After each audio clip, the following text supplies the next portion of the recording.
வணக்கம் ஐயா. வணக்கம் வணக்கம் வணக்கம். கலியுகத்தினுடைய கண்கண்ட கடவுள் கருணாமூர்த்தி அனைவரையும் வாழ வைக்கும் எம்பெருமான் முருகப்பெருமானுக்கு வணங்கி என் குலதெய்வத்தை வணங்கி பக்தியுகம் சேனல் அனைவருக்கும் மனமார்ந்த வணக்கங்களை தெரிவிச்சுக்கிறேன். வணக்கம் ஐயா. அதிசாரம் வந்துருச்சு, எல்லாரும் ஆவலா எதிர்பார்த்துட்டு இருக்காங்க. குரு பகவான் எங்களுக்கு கண்ணை திறக்க மாட்டாரா, வலியை கொடுக்க மாட்டாரா அப்படின்னு எதிர்பார்த்துட்டு இருக்காங்க. அதுக்கு முன்னாடி அதிசாரம் பலன் சொல்றதுக்கு முன்னாடி அதிசாரம்னா என்ன அப்படிங்கிற ஒரு வார்த்தை சொல்லுங்க. அதிசாரம் அப்படிங்கிறது பொதுவாக ஒரு கிரக நிலை வக்கர நிலை அதிசாரம் அப்படின்னு சொல்றாங்க. வக்கரம் அப்படின்னா ஒரு பின்னோக்கி நகர்வு அப்படிங்கிற மாதிரி, அதிசாரம்னா முன்னோக்கி நகர்வு. ஆக்சுவலா இது ரெண்டுமே அங்க நடக்கிறது இல்லை. பிளானட் அதனுடைய பொசிஷன்ஸ்ல இருக்கு. நம்ம பூமியில இருந்து பார்க்கும் பொழுது அது மாதிரி இருக்கு. இப்ப நம்ம பொதுவா நம்ம ஒரு ட்ரெயின்ல உட்காந்துருக்கீங்கன்னு வச்சுக்கோங்க. உங்க ட்ரெயின் நின்றுட்டே இருக்கும், ஆனா பக்கத்து ட்ரெயின் மூவ் ஆயிட்டு இருக்கும். அப்போ உங்க ட்ரெயினும் போற மாதிரி தோணும். பஸ்ல நின்று இருந்தீங்கனாலும் பஸ்ல உட்காந்துருந்தாலும் தோணும். இது உங்களுக்கு பிம்பம் அப்படி இருக்கு. இப்போ பூமியில இருந்து பார்க்கும் பொழுது லைட்டா அது கொஞ்சம் முன்னாடி வந்த மாதிரியோ அல்லது பின்னாடி வந்த மாதிரியோ தோன்றது. இது முன்னாடி போன மாதிரி தோண அதிசாரம், பின்னாடி போன மாதிரி தோணா வக்கரம் அப்படின்னு சொல்றாங்க. இதுதான் சிம்பிளா நமக்கு அப்படி தெரியுது. கண்டிப்பா. ஆனா இதுல எப்படி பலன் வருங்க? அப்போ நீங்க இதுவே டெம்பரரின்னு சொல்றீங்க, இது எப்படி பலன் வரும் அப்படின்னா, இதுதான் இந்த பூமிக்கும் அதற்கு உண்டான சில தொடர்புகள். நமக்கு தினமும் அந்த டேல ஒரு ஹோரை ஸ்டார்ட் ஆகும். ஹோரை பத்தி நிறைய விஷயங்கள் வருது. அப்போ அந்த கிரகத்துக்கு உண்டான ஒரு கதிர்வீச்சு நமக்கு உண்டு. எப்பவுமே சிக்னல்ல சிகப்பு, பச்சை, மஞ்சள் தான் யூஸ் பண்றாங்க. ஏன்னா அதுதான் தெரியுது தூரத்துல இருந்து பாக்குறதுக்கு. அப்போ அது போல ஒவ்வொரு கிரகத்துக்கு உண்டான கதிர்வீச்சு அதோட இது போலதான் அது தெரியும், இவ்வளவுதான் அது பார்க்கும் அப்படிங்கிறது. அது 5, 7, 9ஆம் பார்வை குரு பாக்குறாரு. அதே போல இந்த நகர்வுகளால பூமியில் ஏற்படும் சில மாற்றங்கள் அப்படிங்கிறதுக்காகத்தான் நமக்காக அந்த பலன். அது குருவுக்கானது இல்லை, அந்த குரு பிளானட்டுக்கானது இல்லை, பூமியில இருக்கக்கூடிய நம்ம வாசிகளுக்காக, குறிப்பா நம்முடைய மக்களுக்கான ஒரு பலனாக அந்த அதிசார வக்கரம் அப்படிங்கிறது நம்ம சொல்றது. அது அதிசாரம் அப்படிங்கிறது. அதிசாரம்னா கொஞ்சம் முன்னோக்கி போன மாதிரி கண்டிப்பா ஒரு ஃபீல் இருக்கிறது அதிசாரம். கண்டிப்பா. ஐயா, ஒவ்வொரு பிளானட்டுக்கும் ஒவ்வொரு தத்துவம் இருக்கு. குருவை பத்தி நீங்க என்ன நினைக்கிறீங்க? ஓகே, குரு அப்படின்னாவே பொதுவாக ஒரு நல்ல கிரகம் அப்படிங்கிறது எல்லாருமே சொல்லுவாங்க. குரு அவனுக்கு என்னப்பா 9 குரு, அவனுக்கு என்ன சுக்கிர சுத்தி இருக்கு, குரு சுக்கிரனாவே நல்லா இருக்கு அப்படிங்கிறது ஒரு பொது பலன். ஆனா என்னை பொறுத்தவரை என்னுடைய மனதார நான் சொல்லக்கூடியது, குரு அப்படின்னா அதற்கு முழு முதற் கடவுளாக இருக்கக்கூடிய முருகப்பெருமான் தான். காரணம், இந்த உலகத்தினுடைய துவக்கம் ஆதி கடவுளாக அந்தவும் இருக்கக்கூடிய சிவபெருமான், ஜோதி ரூபம் சூரியன் அவரு. அப்போ அவருக்கே பாடம் சொல்லி கொடுத்தவர் முருகப்பெருமான், அவரோட குழந்தை. ஆனா அவரே கூப்பிட்டு சுவாமி மலையில என்ன சொல்றாரு, அவருக்கு பிரணவ மந்திரத்தை சொல்றாரு. அப்போ அவருக்கே அந்த குருவாக இருக்கக்கூடியவர். அப்போ அந்த குருனா சாட்சாத் முருகப்பெருமான் தான். அந்த முருகரை கும்பிடக்கூடியவர் மட்டுமல்லாம அனைவருக்கும் நல்லது நினைக்கக்கூடிய ஒரு கிரகம். நீங்க முருகரை உதாரணம் எடுத்துக்கங்க. அவர் பயங்கரமா போர் பண்ணணும்னு சொல்லி நவ வீரர்கள் வீரபாகு சேனாதிபதியோட எல்லாம் போய் திருச்செந்தூர்ல வதம் பண்ணணும்னு சொல்லி போறாரு. போனோன்னா அங்க அவருக்கு ஒரு கருணை வந்துருது பாருங்க. யார வதம் பண்ணணும் போறாரோ, யார் பிரச்சனைக்குரியவனோ அந்த பிரச்சனைக்குரியவனே மன்னிக்கிறதுக்கு ஒரு கருணாமூர்த்தி அவர். அதான் கருணாமூர்த்தின்னு சொல்றது. அப்போ உன்னை மன்னிச்சிடுறேன், யுத்தம்லாம் வேணாம், எதுக்கு தேவையில்லாம டேமேஜ், 2 பக்கம் டேமேஜ், உனக்கு கஷ்டம், நான் உன்னை அடிக்கணும், நீ அதனால உன்னை மன்னிச்சு விட்டுறேன், நீ நல்லாரு அப்படின்னு சொல்லக்கூடிய கடவுள். அப்போ அவன் அப்பயும் கேட்கல. ஆனா அப்பயும் சூரன் அவனை சமகாரம் பண்ணிட்டு சும்மா இருக்காரு. அவனுக்கு ஒரு அங்கீகாரம் கொடுக்கணும், அவனுக்கு ஒரு மக்களுக்கு அவனை அங்கீகாரம் கொடுக்கணும். மயிலும் சேவற்கொடியுமா மாத்தி அவனை வாழ வச்சிருக்காரு. அவனை தொழக்கூடிய அளவில் நம்ம வச்சிருக்காரு. அப்படின்னா அந்த சூரனுக்கே அப்படி ஒரு உயர்வு அப்படின்னா அவரை கும்பிடக்கூடிய நமக்கு எவ்வளவு ஒரு உயர்வு வரும். அப்படி ஒரு உயர்வை தரக்கூடிய கிரகம் குரு. அந்த குரு என்பது ஒரு கருணை. அதாவது குரு அப்படின்னா குரு நல்லா வேலை செய்யணும் அப்படின்னா ஜாதகத்துல குரு எங்க இருந்தாலும் பரவாயில்ல, நீங்க எப்படி இருக்கணும் அப்படிங்கிறத குரு பார்க்கணும். அப்போ நம்ம அன்னதானம் போடணும், 4 பேருக்கு நல்லதை சொல்லணும், நல்லதை பயிற்றுவிக்கணும், நல்லதை பேச வேண்டும். தாயார் தந்தையாரை அவர்கள் எப்படிப்பட்டவா இருந்தாலும் சரி, ஒழுங்கா பார்த்த மாட்டேங்கிறாருங்க, அவர் பெரிய ரப்சரா இருந்தாலும் சரி, அவருக்கு நீ செய்ய வேண்டிய கடமை, மகனாகவோ மகளாக இருந்து என்ன செய்யணுமோ அந்த கடமையை செய்வது உன்னுடைய குரு. உனக்கு யாரு சொல்லி கொடுத்தாங்களோ, 1ஆவது டீச்சரா இருந்தாலும் சரி, வந்தோன்னு எந்திரிச்சு நிற்கணும், காலில் விழுவணும். ஒரு மரியாதை நிமித்தம் தான், அது கம்பல்சரி கிடையாது. ஆனா ஒரு மரியாதை அது எப்படியான வெளிப்படுத்தலாம், இல்லை அவர்களுக்கு வணக்கம் சொல்லலாம். அப்போ அந்த மரியாதை, குருக்கு மரியாதை செய்வது, சின்னவளா இருந்தாலும் பெரியவளா இருந்தாலும் அவருக்கு மரியாதை கொடுப்பது, மரம் நடுறது, அதுக்கு தண்ணி ஊத்துறது, வீட்டுல ஒரு முருகர் படமோ அல்லது ஏதோ ஒரு குலதெய்வ படத்தெல்லாம் வச்சு ஒரு விளக்கேத்தி வழிபாடு செய்வது, இதெல்லாம் பண்ணி வந்தாவே குரு எங்க இருந்தா நல்ல பலன் தருவார். இதுதான் குரு. குருன்னா அப்படித்தானே. அம்மா நம்ம எப்பவுமே நம்ம நல்லா இல்லைன்னா கூட நம்ம அவங்களை எழுத்து பேசினா, அதனாலதான் மாதா பிதா குருக்கு அப்புறம் தானே தெய்வம். அவ்வளவுதான், அதான் விஷயம்.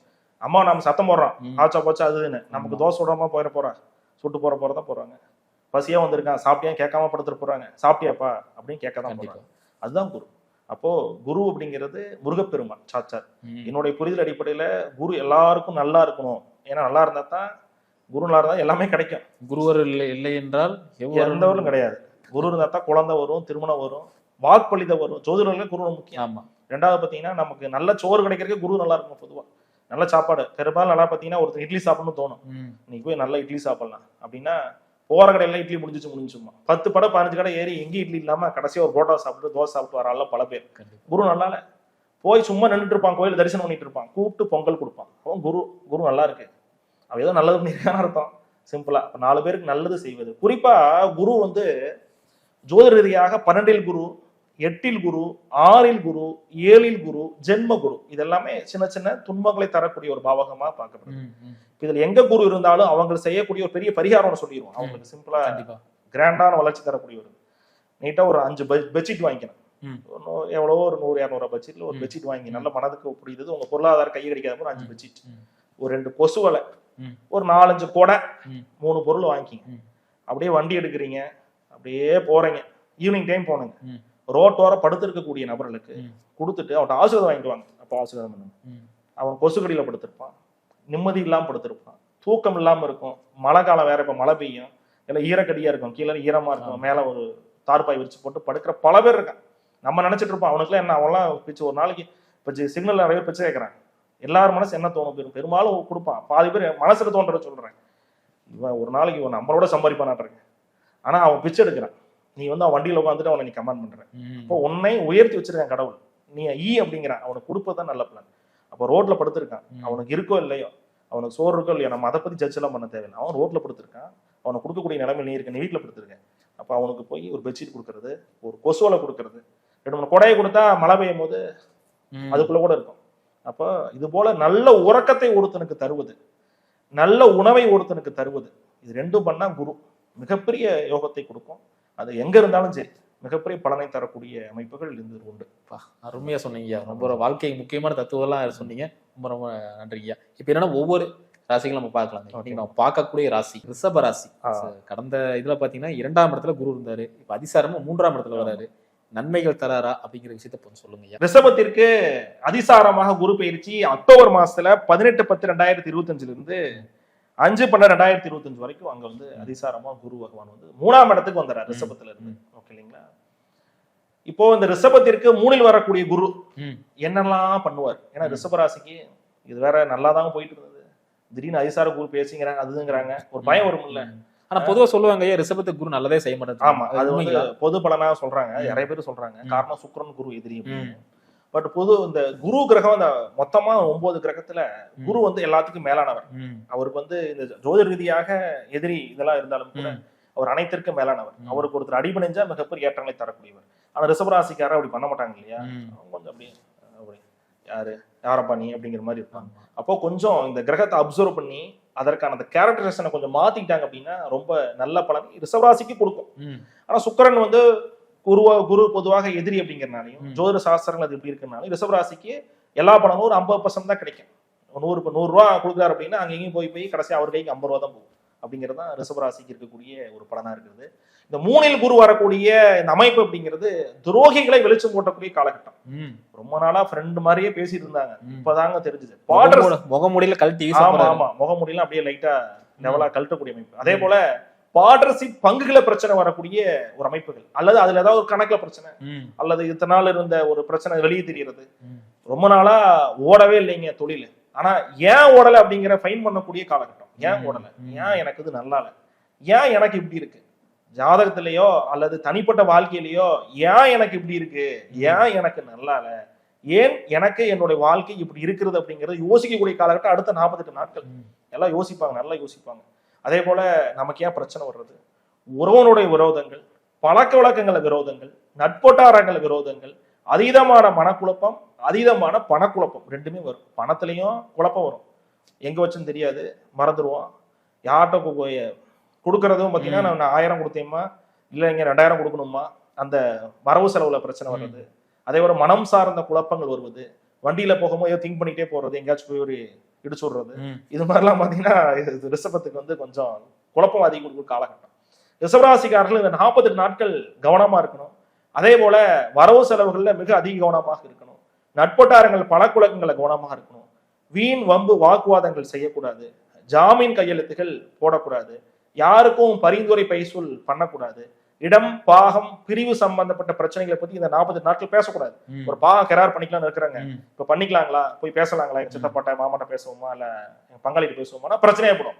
அதுவரை கொடுக்குறேன்னு இருந்தவன் இப்ப போனோம்னா இப்ப என்ன அவசரம் அப்படின்னு கேட்கக்கூடிய டைம். அதனால பேசக்கூடாது. அதே போல உறவுகள்ல ரொம்ப கவனமாக இருக்கணும். நட்புகள் ரொம்ப கவனமாக இருக்கணும். வண்டிவான போக்குவரத்துகள் அடுத்த 48 நாட்கள் கவனமாக இருக்கக்கூடிய ராசிக்காரர்களாக ரிஷப ராசிக்காரர்கள் இருக்கிறார்கள். மனதை தெளிவு பண்ணிக்கிட்டாவே நல்ல பலன் வரும். ரிஷப ராசிக்காரர்கள் சுயம்பா இருக்கக்கூடிய குரு கும்பிடணும். சுயம்பா வந்திருக்கணும் மண்ல. அதுக்கு உருவம்லாம் இருக்கக்கூடாது. சின்ன கல்லு. ஹிஸ்டரி கேட்டோம்னா வரலாறு கேட்டோம்னா சுயம்பா வந்த முருகர்னு சொல்லுவாங்க. சோழவந்தான்ல இருக்கக்கூடிய குருவித்துறைன்னு ஊர், அங்க வந்து சுயம்பு குரு போகணும் இருக்காரு. நம்ம சக்கரத்தாளோட சேர்ந்து இருக்கக்கூடிய ஒரு அருமையான ஒரு சேஸ்திரம், ஒரு வழிபாட்டு தலம். அங்க போய் ரிஷபராசியர் கும்பிடலாம். இந்த 48 நாளுக்காக நான் இருக்குங்க சென்னையில உங்க வீடியோவை பார்த்தேன், எனக்கு நீங்க சொன்னதுக்கு அப்புறமா ஒரே டிஸ்கம்ஃபர்ட் ஆயிடுது. ஏன்னா எப்பவுமே நெகட்டிவ் பலன் கொஞ்சம் சொன்னோம்னா ஒண்ணு அதை ஸ்கிப் பண்ணிடுவோம், இல்லைன்னா அடுத்த வீடியோ போயிடுவோம், இல்லைன்னா அது கடைசியா முடிவு வரைக்கும் பார்த்துட்டு ஏதாவது பரிகாரம் சொல்றாங்க பார்ப்போம். இப்படி எந்த கேரக்டர் இருந்தாலுமே சோழவந்தான் வரைக்கும் போக முடியாது. அப்படின்னா குலதெய்வ கோயிலோ அல்லது பக்கத்துல இருக்கக்கூடிய காளியம்மன் அல்லது துர்கை அம்மன், இல்ல உங்களுக்கு ஃபேவரட்டா ஒரு கோயில் நீங்க போயிட்டு இருப்பீங்க, அம்பாள்ல அல்லது முருகர்ல, எந்த கோயிலோ குலதெய்வத்துல, இது மூன்றுல எங்க வேணா போலாம். போயிட்டு தேங்காய் உடைச்சு நெய்யை ஊத்தி விளக்கு போட்டு வர இந்த 48 நாட்கள் நல்ல பலன்கள் அவர்களுக்கு வரும். மனக்குழப்ப ரீதியான எந்த ஒரு முடிவு எடுக்க கூடாதுங்க.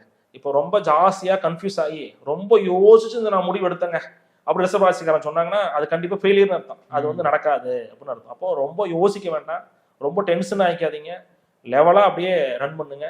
அதிக மனக்குழப்பம் பண்ணிக்க வேண்டாம், அதிக வந்து பணக்குழப்பம் பண்ணிக்க வேண்டாம். அங்க வாங்க இங்க கொடுக்க, ரொட்டேஷன் பண்றது, கடன் மேல கடனை வாங்கிக்கிறது, இது மாதிரி எந்த ஒரு கமிட்மெண்ட்ஸுமே பெருசா பண்ணிக்காம இருப்பது ரிஷபராசிக்காரர்களுக்கு நல்ல பலன்களை தரக்கூடியமைப்பாக இந்த 40 நாள்ல அப்படியே ஓட்டிடலாம். சிறப்பு தான் விஷயம். சிறப்புங்க. அது குழந்தை பேர் தடையில இருந்ததுல நீங்குமா? குழந்தை பேர் தடங்கள் அமைப்புங்கிறது ரிஷபராசிக்காரர்களுக்கு அதற்கான வாய்ப்புகள் தேடி வரக்கூடிய காலகட்டமா இது இருக்கும்.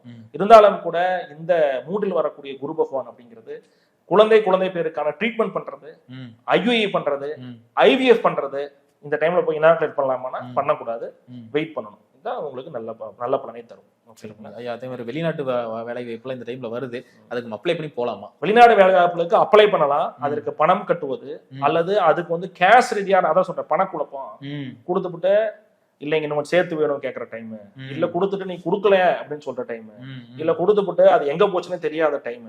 அப்போ பணத்தை பொறுத்த வரைக்கும் கொடுக்க கூடாது. அப்ளை பண்ணிக்கலாம், எக்ஸாம் எழுதிக்கலாம், அதுக்கு வந்து தந்தி போடலாம், என்ன வேணா பண்ணலாம், நம்ம கொரியெல்லாம் அனுப்பிச்சு அதெல்லாம் பிரச்சனை இல்லை. ஆனா பணம் ரீதியான கமிட்மெண்ட்ஸ்ல ரொம்ப கவனமா இருக்கக்கூடிய டைம். எங்கிட்டு வேணா அவங்களுக்கு வந்து பண ரீதியான பிரச்சனை கண்டிப்பா வரும். ஏன்னா அவங்களுக்கு இந்த டைம் ATM மிஷின்ல போய் பணத்தை போட்டா கூட லாக் ஆயிட்டு 3 நாள் கழிச்சு தான் வரும். அந்த மாதிரி டைம் ஜிபேல கூட அப்படி ஆயிக்கும். அதனால ரிஷபராசிக்காரர்கள் பணத்துல ரொம்ப கவனமா இருக்கக்கூடிய டைம். தடங்கள் வருங்க, என்னன்னே தெரியல, ஆனா ஒரு தடங்கள் மந்தமா இருக்குது, ஆனா அப்படியே இருக்குதுங்க, கொஞ்சம் ப்ராசஸ் ஆகிட்டா பரவாயில்லைங்கிற மாதிரி இருக்கும். அப்போ பண ரீதியா கொடுக்கும் போது அதுக்கு நம்ம கொஞ்சம் அது துன்பம் வரனால நம்ம இந்த கமிட்மெண்ட்ஸ்ல மெகா கமிட்மெண்ட்ஸ் ரொம்ப ஜாஸ்தி ஒரு கமிட்மெண்ட்ஸ் வந்து டைம்ல பண்ணிக்கூடாது. வெளிநாடு தொடர்புல அதுதான் குழந்தை இதுலயுமே IVF எல்லாம் போய் இனாகுலேட் பண்ணும்போது இந்த டைம் உள்ள வைக்கும் பொழுது அதுல கொஞ்சம் பிரச்சனை வர வாய்ப்பு இருக்கிறதுனால அதுலயும் கொஞ்சம் கவனமா இருக்கணும். ஜாஸ்தி மேஜர் டெசிஷன்ஸ் இந்த டைம் பண்ணக்கூடாது. இப்போ எக்ஸாம் வீடை கட்டிட்டு இருக்காங்க அப்படின்னா, ஒரு கட்டை பார்த்துட்டு இருக்காங்க அப்படின்னா ஒருத்தர் பெரிய அட்வான்ஸை லம்சமா கொடுக்கறது, ஒரு இடம் பார்த்துட்டு இருக்காங்கன்னா அதுக்கு ஒரு அட்வான்ஸ் போட்டு இந்த டைம் லம்சமா கொடுக்கறதுலாம் கொஞ்சம் கவனமா இருக்கணும். ரொம்ப லீகலா பத்திரங்கள்லாம் ரொம்ப கவனமா பார்த்து வாங்கக்கூடியது. எங்கிட்டு வேணா பிரச்சனை வர்றதுக்கான வாய்ப்புகள் ரிஷபராசிக்கு 48 நாட்கள் இருக்கு. அதை தவிர்த்து சுபமங்கலமாக இதெல்லாம் நடப்பது என்னன்னா, இவர்களுக்கு செல்ஃப் ஸ்டடி பண்றக்கும், தன்னை சுத்தி இருக்க நபர்களை பற்றி ஒரு புரிந்துக்கிறக்கும், நட்போட்டாரங்களை பத்தி ஒரு புரிதல் ஏற்பட்டுக்கிறக்கும், 2வது உறவுகளை பத்தி ஒரு புரிதல், எல்லாரும் புரிதல் இருந்தா நல்லா இருக்கும். இல்லை ஆக மாட்டான் அப்படின்னம்னா நம்ம எதுக்கு அவங்களோட சவாசம் பண்ணணும்? அவன் தான் பிரச்சனைனா நம்ம தெரிஞ்சு இது வரைக்கும் யாருமே எதிரி தெரியலைங்க, இப்பதாங்க தெரிஞ்சிச்சு. அப்ப நல்லது தானே, கண்டிப்பா குரு நல்லதுதான் தரார். அது விஷயம். சிறப்பு சிறப்பு ஐயா. இவங்க வந்து பாத்தீங்கன்னா அந்த குலதெய்வம் ரொம்ப நாளா பாத்துட்டு இருக்குங்க, போறக்கு முடியவே மாட்டேது, சாமி கும்பிடவே முடிய மாட்டேது. இந்த காலத்துல அது நடக்குமா? கட்டாயம் குலதெய்வ சார்ந்த வழிபாடுகள் நடக்கும்.